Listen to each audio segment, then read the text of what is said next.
সুপ্রিয় দর্শক, এই মুহূর্তের সবথেকে বড় খবর।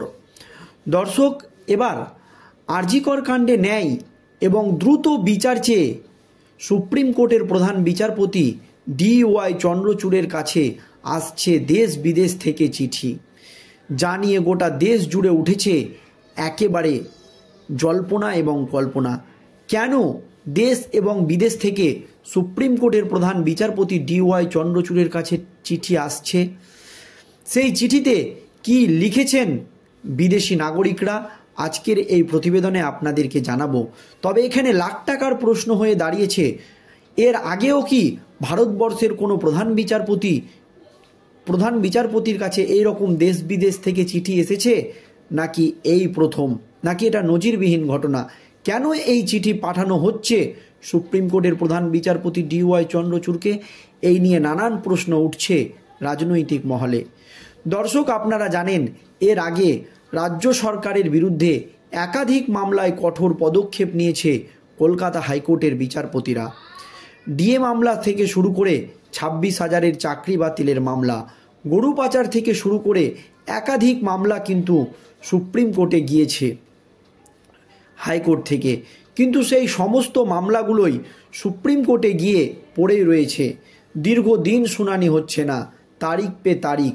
আপনারা জানেন ডিএর মতো একটি গুরুত্বপূর্ণ মামলা সুপ্রিম কোর্টে কিভাবে দিনের পর দিন পিছিয়ে যাচ্ছে, জানিয়ে এই রাজ্যের সরকারি কর্মচারীরা একাধিকবার প্রশ্ন তুলেছে, তবে কোনো সুরাহা হয়নি। আবারও দীর্ঘদিন ডিএ মামলা পিছিয়ে দেওয়া হয়েছে। এছাড়াও আপনারা দেখুন, কলকাতা হাইকোর্ট লোকসভা নির্বাচন চলাকালীন এই রাজ্যের 25 থেকে 26,000 শিক্ষক শিক্ষিকার চাকরি বাতিল করে দিয়েছিল।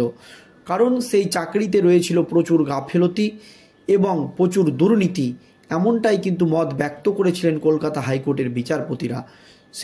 সেই রায় চলে যায় সুপ্রিম কোর্টে, বা সেই যে মামলা, সেই মামলা নিয়ে রাজ্যের শাসক দল তৃণমূল কংগ্রেস দ্বারস্থ হয় সুপ্রিম কোর্টে। সেই মামলা চলে সুপ্রিম কোর্টের প্রধান বিচারপতি DY চন্দ্রচূড়ের নেতৃত্বাধীন ডিভিশন বেঞ্চে। সেই মামলাও কিন্তু তারিখ পে তারিখ দীর্ঘদিন সুপ্রিম কোর্টে পিছিয়েই যাচ্ছে।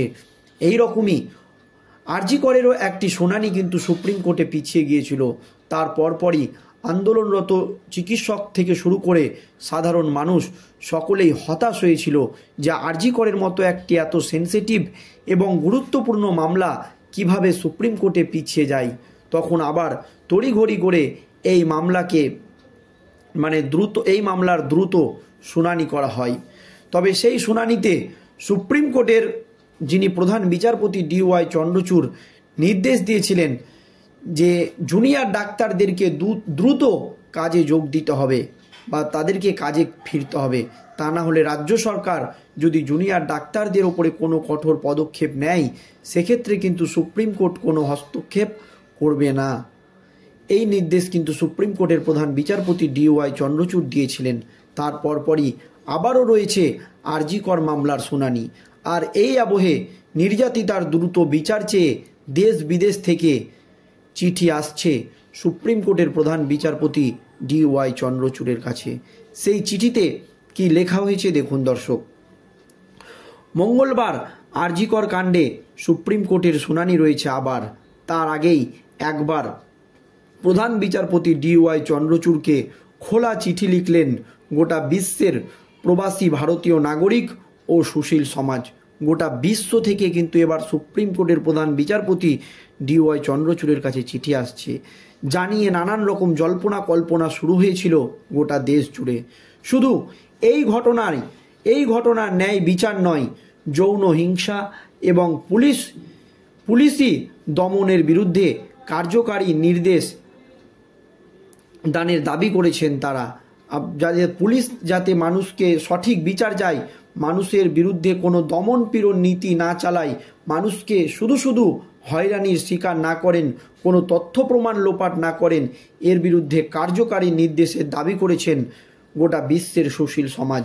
আরজিকর কাণ্ডে গভীর চক্রান্তের হদিশ আদালতে রিমান্ড লেটারে দাবি করেছে CBI-এর আইনজীবীরা। আপনারা জানেন আরজিকর কাণ্ডে সিবিআইয়ের আইনজীবীরা প্রথম থেকেই দাবি করে এসছেন সুপ্রিম কোর্টে যে তথ্য প্রমাণ লোপাট করা হয়েছে, সেই কথাও কিন্তু তারা চিঠিতে তুলে ধরেছেন। সাউথ এশিয়ান সলিডারির কালেকটিভ WAYV এবং ফাউন্ডেশন লয়ার্স কালেকটিভ CPM এবং আদিবাসী উমেন্স নেটওয়ার্কের মতো 55টি সংগঠন এবং হাজারেরও বেশি সুশীল সমাজের প্রতিনিধি গতকাল রবিবার প্রধান বিচারপতি DY চন্দ্রচূড়কে চিঠি লিখে আর্জি জানিয়েছেন।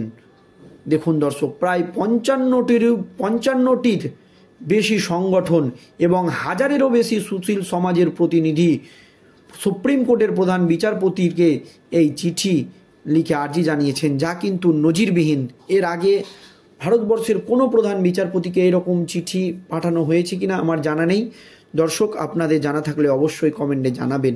কিন্তু চিঠিতে আরও দাবি জানানো হয়েছে জাতীয় টাস্ক ফোর্স এবং প্রতিবাদী ডাক্তার, পড়ুয়া, মহিলা, নারীবাদী সংগঠন এবং এই ইস্যুতে যারা আন্দোলন করছে তাদের সঙ্গে আলোচনা করতে হবে। সুপ্রিম কোর্ট যেন একটি বিশেষ ফাস্ট ট্র্যাক আদালত গঠনের নির্দেশ দেয়, যে বিষয়ে আর্জি জানানো হয়েছে সুপ্রিম কোর্টের প্রধান বিচারপতির কাছে। সুপ্রিম কোর্টের প্রধান বিচারপতির কাছে তারা আর্জি জানিয়েছেন যে সুপ্রিম কোর্ট যেন একটি দ্রুত ফাস্ট ট্র্যাক আদালত গঠনের নির্দেশ দেয় এবং দোষীরা যাতে দ্রুত শাস্তি পায়, এই মামলা যাতে তারিখ পে তারিখ না হয়ে যায়, এই আবেদন জানানো হয়েছে সুপ্রিম কোর্টের প্রধান বিচারপতি DY চন্দ্রচূড়ের কাছে। এইদিকে আগামীকাল সুপ্রিম কোর্টে আরজিকর মামলার যে তৃতীয় শুনানি, তার আগে সোমবার ফের মুখ্যমন্ত্রীর বাড়িতে বৈঠকে ডাক পেয়েছিলেন আন্দোলনকারী জুনিয়র চিকিৎসকরা। এই দিন ইমেল করে আন্দোলনরত জুনিয়র ডাক্তারদের বৈঠকের আহ্বান জানিয়েছিলেন মুখ্য সচিব মনোজ পান্ত। তবে মেলে স্পষ্টভাবে উল্লেখ করা হয় যে এটি সরকারের তরফ থেকে পঞ্চম ও শেষ চেষ্টা। এটা কিন্তু বলা হয় মেলে উল্লেখ করে, জুনিয়র চিকিৎসকদেরকে একটি মেল করে। সেই কথা মতোই জুনিয়র চিকিৎসকরা মুখ্যমন্ত্রী মমতা ব্যানার্জির বাড়িতে হাজির হয় বা কালীঘাটেও হাজির হয়। তারপরই সেখানে দীর্ঘক্ষণ চলে বৈঠক। সেই বৈঠকে থেকে বেরিয়ে জুনিয়র চিকিৎসকরা দাবি করেছেন তাদের অনেকটা দাবি মেনে নেওয়া হয়েছে, তবে এখনও তারা স্বাস্থ্য ভবন সাফাইয়ের যে কাজ শুরু করেছিলেন তা কিন্তু সম্পূর্ণ হয়নি। তাই জুনিয়র ডাক্তারদের দাবি মানলেও তা যতক্ষণ না পর্যন্ত কার্যকর হবে, তারা কিন্তু স্বাস্থ্য ভবনের সামনে তাদের যে অবস্থান বিক্ষোভ বা কর্মবিরতি চলছে তা কিন্তু চলবে।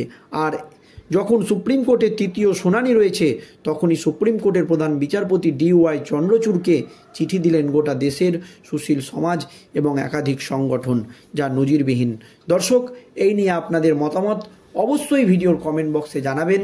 ভিডিওটি শেষ পর্যন্ত ধৈর্য সহকারে দেখার জন্য আপনাদের সকলকে অসংখ্য ধন্যবাদ।